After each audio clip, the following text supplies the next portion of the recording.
well founded do you think these fears are that Rishi Sunak will cave into EU pressure over Northern Ireland Protocol? I think they are well founded. I think, recently we've just had Ben Habib, the former MEP, saying that he believes that the EU is kicking the can down the road. That they're stalling on the Brexit deal because of the problems with the DUP, but also because they're waiting for Keir Starmer to perhaps be our new Prime Minister. So Keir Starmer has recently looked like a very magnanimous, statesmanly person recently when he said, look, we need to prioritise the Northern Ireland Protocol Agreement over Brexit purity. So out of all this, Keir Starmer is now starting to look like the more statesmanly one, sort of hovering above everything, which is actually pushing him further ahead in the polls.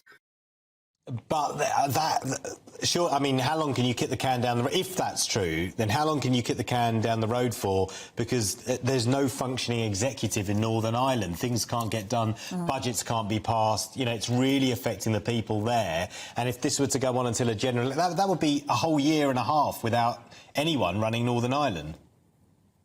Exactly, and this is the big problem. Obviously, the next general election isn't scheduled until 2025. That may well come a lot quicker due to lots of reasons. Obviously, if the Conservatives were to run a general election now, it would be disastrous. I mean, all the polls say that, whatever side of the political fence you're on. But also, people are now having different debates about Brexit. I mean, linking this back to the Northern Ireland Agreement, of course, that's always been the sticking point. That's always been the main problem, if you want, but the main thing that has to get done properly for Brexit to work and for us to maintain peace and stability in Northern Ireland, and rightly so.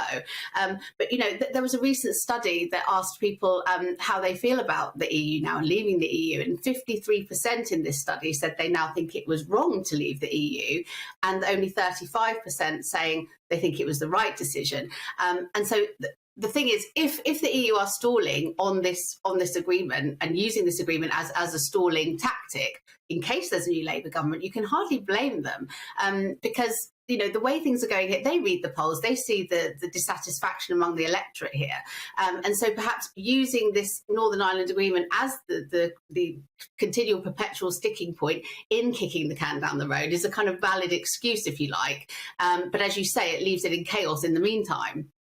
Yeah, and it does for the DUP and for Tory backbenchers. They are concerned that concessions like these would allow the UK to rejoin the single market.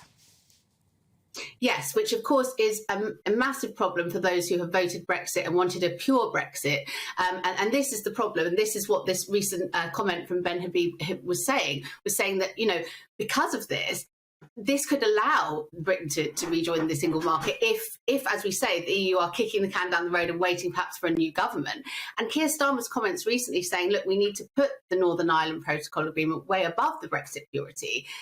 As I say, it makes him look like the saviour in this situation, perhaps among squabbling other members, and could lead to, who knows what it could lead to.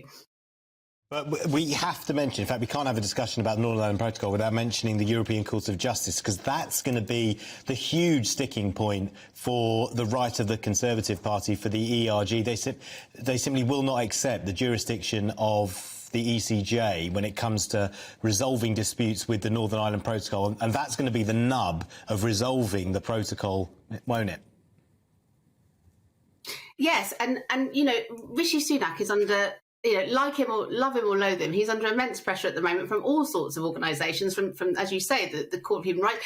It's a huge sticking point, and I think the more this goes on, and the more we sort of use this as a stalling tactic, which is, I think, what's happening as well from some parts. The longer Brexit's going to take to be finalised. I mean, it's unbelievable to think that we're still talking about this. Brexit was years ago now, and it must anger the electorate and anger the people of Northern Ireland who are living in this kind of limbo, not knowing what's going to happen next.